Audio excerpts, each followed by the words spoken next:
नमस्ते, सदावत सले मातृभूमि, जय हिंद दोस्तों। दिन भर क्या रहा स्पेस, डिफेंस और इंटरनेशनल गलियारे से इस वीडियो में एक करके जान लेते हैं। पहली डिफेंस अपडेट की बात करते हैं तो भारतीय नौसेना को लेकर आ रही है। दरअसल दोस्तों ऐसा कहा जा रहा है कि भारतीय नौसेना अब 5वीं पीढ़ी के जो डेक आधारित फाइटर जेट्स है उसके विचार को छोड़ने की योजना बना रही है।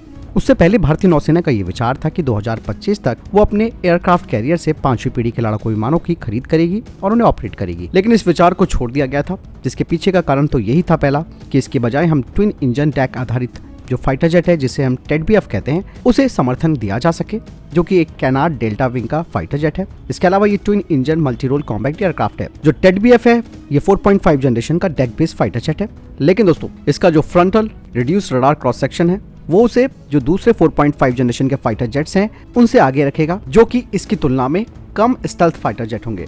इसलिए भारतीय नौसेना चाहती है कि टेडबीएफ को ही आगे कंटिन्यू किया जाए। और एक और एग्जांपल मैं आपको देता हूं कि ये जो 5वीं पीढ़ी के डेक बेस्ड फाइटर जेट्स हैं जिसमें कि अमेरिका का F-35B और F-35C आता है, जो कि F-35A के सेम प्लेटफॉर्म पर आधारित है, इनकी परफॉर्मेंस काफी वीक रही। कई बार इनमें कई तरीके के तकनीकी मुद्दे भी सामने आए और ये एक और कारण था जिसने नौसेना और एरोनॉटिकल डेवलपमेंट एजेंसी को नौसेना के लिए AMCA फाइटर जेट के बजाय टेडबीएफ को विकसित करने के लिए सहमति भरी। हालांकि 2040 के बाद कुछ देश होंगे जिनमें कि फ्रांस और संयुक्त राज्य अमेरिका है, जो कि 6ठी पीढ़ी के लड़ाकू जेट को विकसित करने में सक्षम हो सकते हैं और इनका इस्तेमाल विमान वाहक यानी कि एयरक्राफ्ट कैरियर के डेक पर भी किया जा सकता है। वहीं भारतीय नौसेना अपने टेडबीएफ और LCA नेवी प्रोग्राम से एक्सपीरियंस यानी कि अनुभव लेते हुए 2040 के बाद ही 6ठी पीढ़ी के प्लेटफॉर्म पर डायरेक्ट जा सकती है।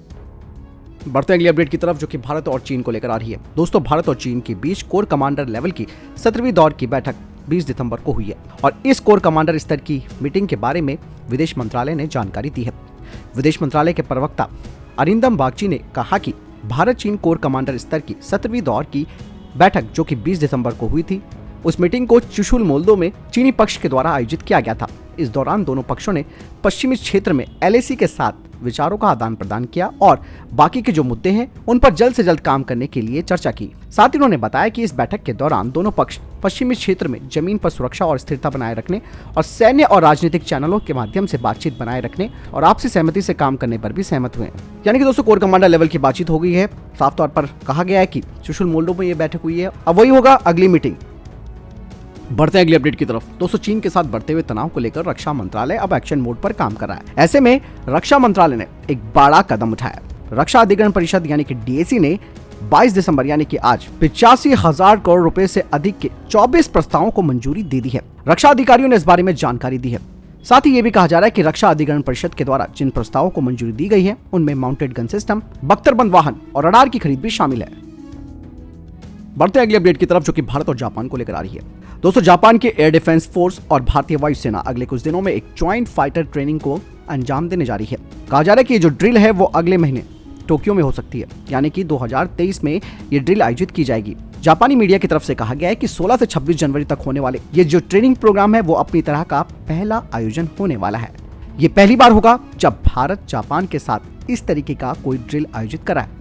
इस मिलिट्री ड्रिल के बारे में जानकारी भी दोस्तों ऐसे समय पर आई है जब पिछले दिनों जापान में चीन की तरफ से कुछ जासूसी पुलिस स्टेशन स्थापित करने की खबरें आई थी। अब बात साफ है कि कहीं ना कहीं जापान चीन को इस ड्रिल के जरिए तगड़ा जवाब देने की तैयारी कर रहा है। जापान के साथ होने वाले इस ज्वाइंट ड्रिल में 4 F-2 और 4 F-15 फाइटर जेट्स जापान की तरफ से हिस्सा लेंगे, जबकि भारतीय वायुसेना की तरफ से सुखोई और दूसरे जेट्स जापान पहुंचेंगे। इसके अलावा आसपास के एयरबेस पर भी इस दौरान गतिविधियां देखी जाएंगी। जापान के अनुसार इस अभ्यास का मकसद दोनों देशों के बीच आपसी सहमति को आगे बढ़ाना और रक्षा सहयोग को मजबूत करना है। दोस्तों अभी हाल ही में कुछ रिपोर्ट सामने आई थी जिसमें कहा गया था कि चीन ने जापान के अलावा अमेरिका, कनाडा और यूरोपीय देशों में कई जासूसी पुलिस स्टेशनों को बना लिया है। इन पुलिस स्टेशनों का मकसद सरकार की गतिविधियों को देखना है। तो वहीं जापान ने अब अपनी राष्ट्रीय सुरक्षा नीति में भी बदलाव किया है। बढ़ते अगले अपडेट की तरफ, जो कि भारतीय वायुसेना को लेकर आ रही है। भारतीय वायुसेना ने लद्दाख से अरुणाचल प्रदेश तक गरुड़ स्पेशल फोर्स को स्पेशल ऑपरेशन के लिए तैनात किया है। कहा यह जा रहा है कि भारतीय वायुसेना को और मजबूत बनाने के लिए रूसी मूल की AK-103 असॉल्ट राइफलों से भी लैस किया गया है। इन राइफल्स के लिए भारत और रूस के बीच करीबन 300 करोड़ रुपए की डील हुई थी। बता दें कि उत्तर प्रदेश के बागपत में भारतीय वायुसेना के Garud special forces regiment centre में हथियारों का प्रदर्शन भी दिखाया गया। भारतीय वायुसेना के अधिकारी ने बताया कि भारतीय वायुसेना के गरुड़ स्पेशल फोर्स अमेरिकी सिक्सफायर और रूसी मूल की AK-103 असॉल्ट राइफलों सहित नए हथियारों से लैस है। इसके अलावा made in India AK-203 assault राइफलें भी दी जाएंगी। बता दें कि भारतीय वायुसेना ने यह कदम ऐसे वक्त पर उठाया है जब पाकिस्तान के साथ साथ चीन की तरफ से ज्यादा भारत को चुनौती मिल रही है। अब पूर्वी लद्दाख से लेकर सिक्किम और अरुणाचल प्रदेश तक चीन की सीमा के साथ इन स्पेशल फोर्स के कमांडोज को तैनात किया जा रहा है।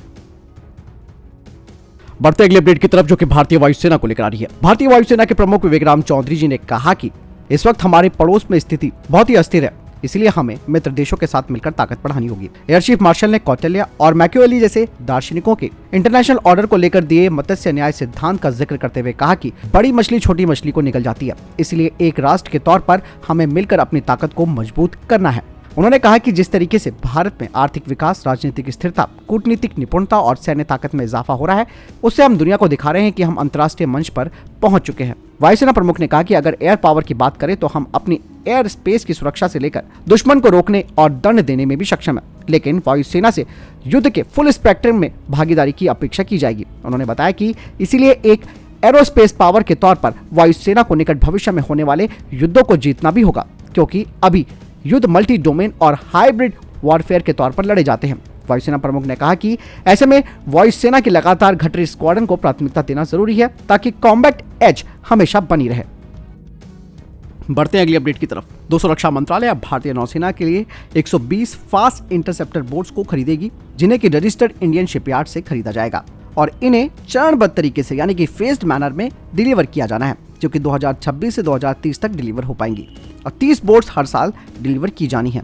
कहा जा रहा है कि इन बोट्स में 12.7 मिलीमीटर की remote control naval weapon station भी लगा होगा। इसकी स्पीड 45 नॉट्स की होगी और इसका एंड्योरेंस 200 नॉटिकल माइल्स का होगा। और ये जो हमारे तटीय एरिया है यानी कि कोस्टल एरिया है, उनकी पेट्रोलिंग करेगा, जिसमें कि हार्बर जैसे कि नेवल बेस, डॉकयार्ड, इनकी सुरक्षा ये करेंगी। साथ ही ये जो फास्ट इंटरसेप्टर बोट्स होंगी वो हाई स्पीड क्राफ्ट को भी इंटरसेप्ट कर सकती हैं। इसके अलावा ये भारतीय नौसेना की जो हाई वैल्यू यूनिट्स हैं, जिनमें कि डिस्ट्रॉयर्स, फ्रिगेट्स, सबमरीन्स हैं, उन्हें स्कॉट करेगा जब वो हार्बर को छोड़ रही होंगी या फिर हार्बर पर वापस आ रही होंगी। बढ़ते हैं अगले अपडेट की तरफ। दोस्तों, भारतीय नौसेना के लिए इस हफ्ते defence acquisition council high endurance autonomous under water vehicle programme को क्लियर करने वाली है, जिसे कि रिप्लेसेबल मिशन मॉड्यूल्स के लिए डिप्लॉय किया जाएगा, जैसे कि anti submarine warfare operations, mine counter measures, intelligence, surveillance and reconnaissance और ओशियनोग्राफी डेटा को यह हासिल करेगी। कहा जा रहा है कि जो autonomous self propelled under water vehicles होंगे ये 12 मीटर लंबे होंगे और इनका इंड्योरेंस टाइम होगा 15 दिनों का और ये ऑटोनॉमस नेविगेशन, कोलाइजन अवॉइडेंस और कम्युनिकेशन स्वीट के साथ होंगी, जो कि दुश्मनों की पनडुब्बियों को ट्रैक करेगी। बढ़ते हैं अगले अपडेट की तरफ। दोस्तों, रक्षा मंत्रालय ने एल्टेयर इंफ्रासेक प्राइवेट लिमिटेड के साथ एक कॉन्ट्रैक्ट पर साइन किया है, जिसे कि डिफेंस इंडिया स्टार्टअप चैलेंज के तहत किया गया है। आपको बता दें कि इस कॉन्ट्रैक्ट के तहत करीबन 840 expendable mobile anti submarine warfare training targets को खरीदा जाएगा, वो भी भारतीय नौसेना के लिए।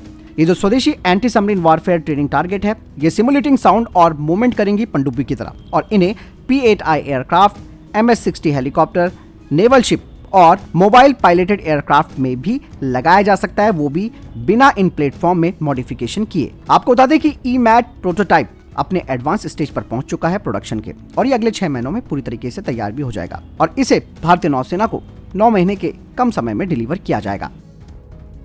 बढ़ते हैं अगले अपडेट की तरफ। दोस्तों, स्वीडिश एयरक्राफ्ट मैन्युफैक्चरर साहब ने पहले के MRFA टेंडर में अपने ग्रिपेन NG वेरिएंट का प्रदर्शन किया था और ये इस दौरान टेक्निकल ट्रायल्स में फेल हो गया था, क्योंकि उन्होंने अपने प्रोडक्शन रेडी एयरक्राफ्ट को यहाँ पर प्रदर्शित नहीं किया था। लेकिन अब स्वीडन के साब ग्रुप ने कहा है कि कंपनी MRFA टेंडर के तहत अपने प्रोडक्शन वेरिएंट ग्रिपेन E की सभी तकनीकी जो ट्रायल्स है उन्हें पूरा करेगी। साथ ही कीमतों को लेकर भी नेगोशिएशन किया जा सकता है। साहब ने कहा कि 16.5 टन का ग्रिपेन E भारतीय वायुसेना के 17.5 टन के तेजस मार्क 2 के साथ बेहतर प्रदर्शन करेगा। इसके अलावा सैप ग्रुप ने कहा कि वो भारत के 5वीं पीढ़ी के EMC फाइटर जेट प्रोग्राम में भी मदद करेगा और इस तरीके से जो MRFA का विनर होगा वो तेजस मार्क 2 के साथ भारतीय वायुसेना की बैकबोन बन जाएगा। दोस्तों, मैं आपको एक चीज और बताना चाहूंगा कि ग्रिपेन E नो डाउट एक अच्छा विमान है और इस सस्ती कीमत पर भारत को आसानी से मिल सकता है, लेकिन दुर्भाग्य से दोस्तों ये फाइटर जेट स्ट्रिंग्स के साथ आता है। इसमें इस्तेमाल किए गए ज्यादातर पुर्जे अमेरिकी मूल के हैं, जो संभावित अगर प्रतिबंध लगता है तो खतरे में आ सकते हैं। एक बात और है, यहाँ पर पाकिस्तान के पास दोस्तों स्वीडिश मूल का अवाक्स भी है, जो कि इस तरीके के विमान की सूचना को पहले से ही लोड कर सकता है और भारत को युद्ध के दौरान एक चुनौती पेश कर सकता है। इसलिए पाकिस्तान को अपना अवाक्स बेचने से पहले इस स्वीडिश एयरक्राफ्ट मैन्युफैक्चरर को यह बात सोचनी चाहिए थी। बढ़ते हैं अगले अपडेट की तरफ। दोस्तों, कल के डिफेंस अपडेट में मैंने आपको बताया था कि भारतीय सेना ने एक रिक्वेस्ट फॉर इंफॉर्मेशन जारी किया है 155 मिलीमीटर की टोट गन सिस्टम के लिए, जिसका वजन 15 टन से कम होना चाहिए। ऐसे में स्वदेशी 18 टन की ATAGS के लिए कोई जगह नहीं है, लेकिन अब कुछ रिपोर्टें सामने आई है कि 15 टन वेट की जो जरूरत है, ऐसे में एल्बिट और अडानी के द्वारा बनी एथॉस गन को एक मौका मिल सकता है, यानी कि इनकी बैकडोर एंट्री हो सकती है। रिपोर्ट्स में कहा गया है कि भारतीय सेना अभी ATAGS के लिए तैयार नहीं है, क्योंकि वो इस कॉन्ट्रैक्ट के मानदंडों को पूरा नहीं करती। वहीं धनुष 52 और भारत 52 का जो टेक्निकल क्राइटेरिया है वो अभी पूरा नहीं हुआ है, जिसे आधिकारिक तौर पर भारतीय सेना ने टेस्ट नहीं किया है। यही कारण है कि एथॉस को आगे रखा गया है। हालांकि एथॉस को 70% स्वदेशीकरण के साथ पेश किया गया है, वो भी पहले 400 टोट गन के लिए, और उसके बाद इसका पूरा ट्रांसफर ऑफ टेक्नोलॉजी दी जाएगी भविष्य में अगर 1180 गन का ऑर्डर और दिया जाता है तो। दोस्तों, एथॉस जो कि एक अगली पीढ़ी की तोप है जो दुश्मन को बचने का मौका नहीं देती, और दुनिया की जो कई प्रतिष्ठित सेनाएं हैं वो इसका इस्तेमाल कर रही है।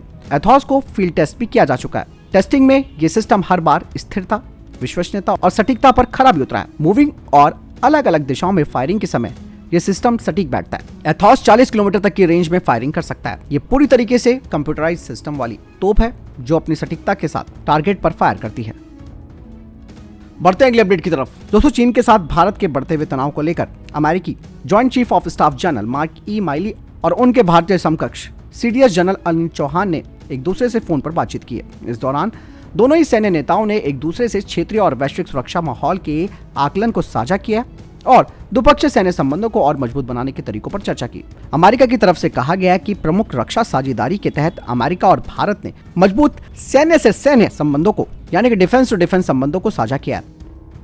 बढ़ते अगले अपडेट की तरफ। दोस्तों, रशिया से पाकिस्तान सस्ता तेल खरीदना चाहता था, लेकिन ऐसे में रशिया ने साफ तौर पर मना कर दिया। अब पाकिस्तान ने यूक्रेन को डायरेक्टली सपोर्ट करना शुरू कर दिया है।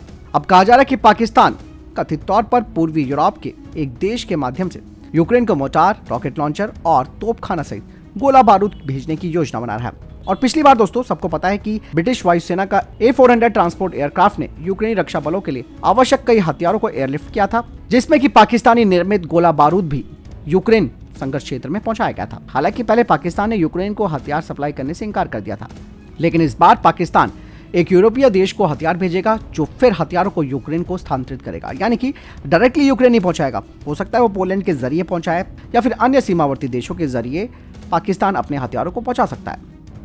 बढ़ते अगले अपडेट की तरफ। दोस्तों, अमेरिका ने घोषणा की है कि वो अब यूक्रेन को अपने महत्वपूर्ण पैट्रियट मिसाइल रक्षा प्रणाली को प्रदान करेगा। पैट्रियट मिसाइल डिफेंस प्रणाली का इस्तेमाल कम दूरी की बैलिस्टिक मिसाइल, क्रूज मिसाइल और युद्धक विमानों के विरुद्ध रक्षा कवच के रूप में किया जा सकता है। यूक्रेन को इस तरीके की पहली रक्षा प्रणाली उपलब्ध कराकर यूक्रेनी डिफेंस को मजबूत किया जा रहा है। व्हाइट हाउस ने कहा कि पैट्रियट मिसाइल रक्षा प्रणाली यूक्रेन को दी जाने वाली 185 करोड़ डॉलर की सहायता का हिस्सा है।